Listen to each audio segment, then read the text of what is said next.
আসসালামু আলাইকুম। আজকে আপনাদের দেখাবো পেঁয়াজের পচন রোগ দমন এবং দ্রুত সময়ের মধ্যে পেঁয়াজ মোটাতাজা করার জন্য কি কি কীটনাশক প্রয়োগ করতে হবে। আজকে আপনাদের পেঁয়াজের গাছ সুস্থ সবল রাখতে এবং অল্প সময়ের মধ্যেই পেঁয়াজের গাছ মোটাতাজা করার জন্য কি কি কীটনাশক প্রয়োগ করতে হবে সেই বিষয় নিয়ে আলোচনা করব।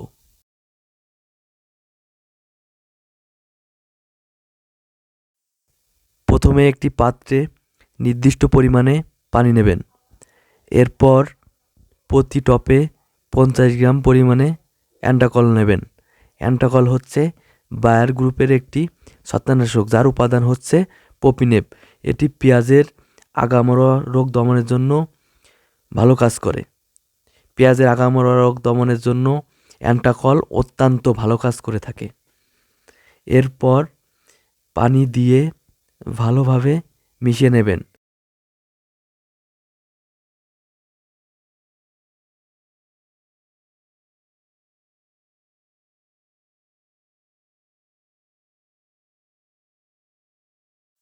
এরপর বায়ার গ্রুপের একটি অত্যন্ত কার্যকরী ছত্রাকনাশক, যার নাম হচ্ছে লুনা। এটি পেঁয়াজের ছত্রাকজনিত রোগের বিরুদ্ধে প্রতিরোধক ও প্রতিষেধক হিসেবে কাজ করে থাকে। এটি পেঁয়াজের সকল ধরনের পচন রোধের জন্য গুরুত্বপূর্ণ কাজ করে। এটি প্রতি লিটারে 1 মিলি পরিমাণ, অর্থাৎ 20 লিটার একটি টপে 20 মিলি পরিমাণ নিতে হবে। এরপর ভালোভাবে পানিতে মিশিয়ে নিতে হবে।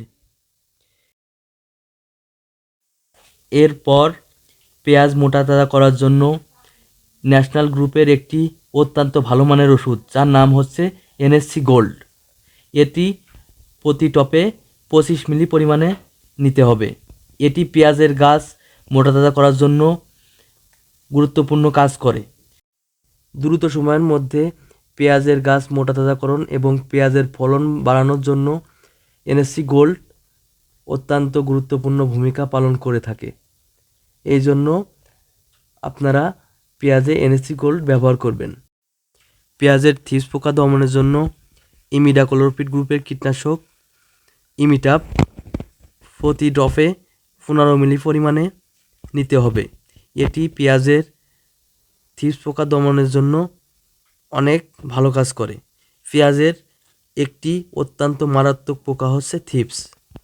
এই থিপস পোকা দমনের জন্য ইমিডাক্লোপিড গ্রুপের কীটনাশক ব্যবহার করতে হবে। এই গ্রুপের কীটনাশক ব্যবহার না করলে এই পোকা দমন করা সম্ভব হবে না। এই জন্য প্রতিবার স্প্রের সময় ইমিডাক্লোপিড গ্রুপের কীটনাশক ব্যবহার করবেন, যাতে পেঁয়াজে কোনো প্রকার থিপস পোকা না জন্মাতে পারে। সব সময় একটি বিষয়ে লক্ষ্য রাখবেন, ওষুধ সব সময় ভালোভাবে মিশিয়ে নেবেন। ভালোভাবে ওষুধ না মেশালে ওষুধের সঠিক ফলাফল পাওয়া যাবে না। এরপর জমিতে কীটনাশক স্প্রে করবেন। সব জায়গায় সঠিক পরিমাণে কীটনাশক স্প্রে করবেন। ধন্যবাদ সবাইকে আমাদের ভিডিও সম্পূর্ণ দেখার জন্য এবং কৃষি বিষয়ক নতুন নতুন তথ্য পেতে আমাদের ইউটিউব চ্যানেলটি সাবস্ক্রাইব করুন।